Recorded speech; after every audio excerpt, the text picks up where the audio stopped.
good afternoon and welcome. We're very excited and glad that you're here.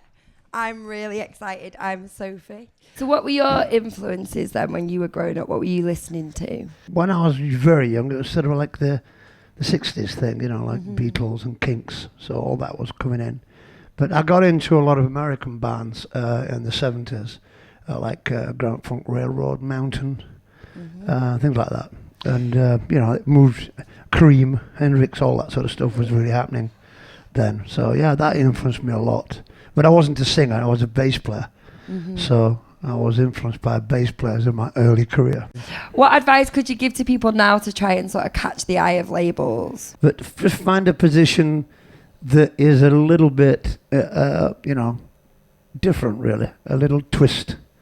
It doesn't have to be unique, just a little twist. And for a band, there has to be chemistry between the members.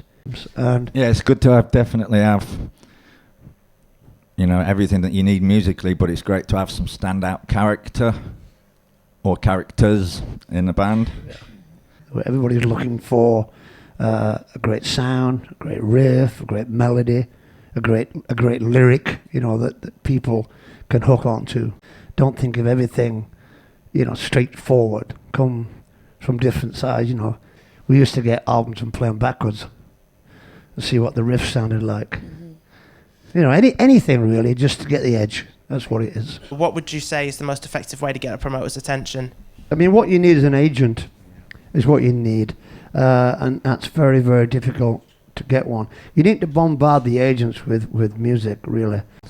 Probably the best way to get any promoter's attention is to start filling some venues, even with your mates. If you find a small venue and you can get quite a lot of people in, people to start taking notice. And how much advice would you give to people who want to get big in like Germany and the US, which is where you guys have seen great sort of fame? What advice could you give for that? Well, go there, really, if you can. It's really, I mean, I can't really, what you need to do, you need to try and put a team together, whether it's your girlfriend or your boyfriend or some friends. You need to put a team together, and you need to get somebody that runs Facebook for you.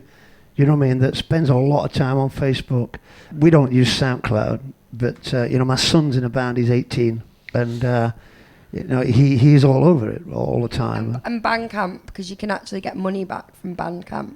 So it's a way. That's of right. You can, yeah. Sign to PRS. I mean, it's a great thing to be in, because even if you don't sign a publishing deal, PRS will pick up your money for you. I think they take 10%, which is not bad actually. So a publishing company will take 60%.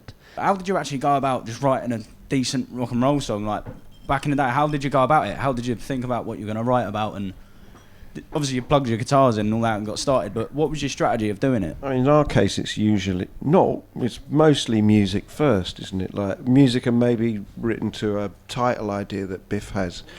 So yeah, it's easy these days with Pro Tools to move verses around, as you all know, probably, and Logic as well.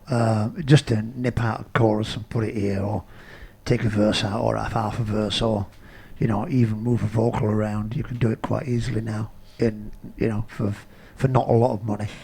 Massive round of applause, thank you. That was amazing. Thank you very much.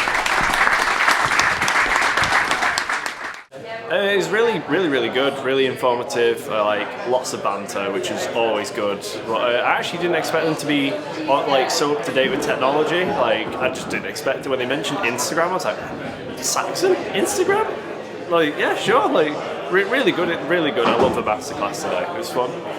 Well, because they've been going for a long time and they've clearly got some really good success stories out of it. It gives me the drive to continue with what I'm aspiring to do.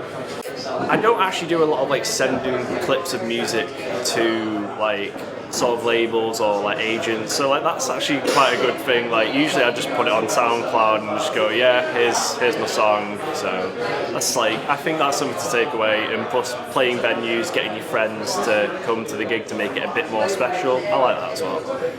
But coming to these masterclasses, I can see why I'd want to come more, like just to get access to meeting people who have actually been on the road, release CDs, like signed bands, just anything like that. It's good access to get to.